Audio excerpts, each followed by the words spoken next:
మనందరికీ తెలుసు ఈ శరీరం పంచతత్వాలతో తయారైంది. పంచతత్వాలంటే కూడా మనందరికి అవగాహన ఉంది కదా. గాలి, నీరు, నిప్పు, ఆకాశం, ఈ విధంగా నేల, ఇలా పంచతత్వాలతో తయారైనటువంటి అస్థిదేహం.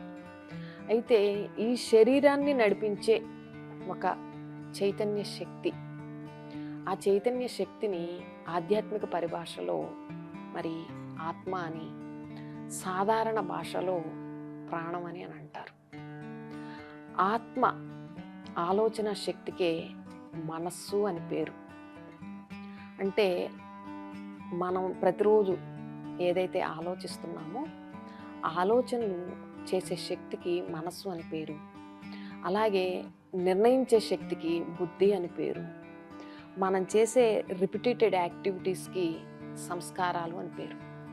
అంటే మనం స్థూల ఇంద్రియాలు, పంచేంద్రియాలు స్థూలమైనవైతే ఈ స్థూలమైన ఇంద్రియాల కంటే సూక్ష్మమైనది మనసు, దానికంటే సూక్ష్మం బుద్ధి, దానికంటే కూడా సూక్ష్మం ఆత్మ.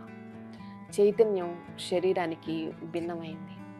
ఒక కారుని డ్రైవర్ ఎలా నడిపిస్తాడో ఈ శరీరం అనేదాన్ని ఒక కారుతో పోల్చినట్లయితే ఈ శరీరం అనే కారుని నడిపించే చైతన్య శక్తి ఆత్మ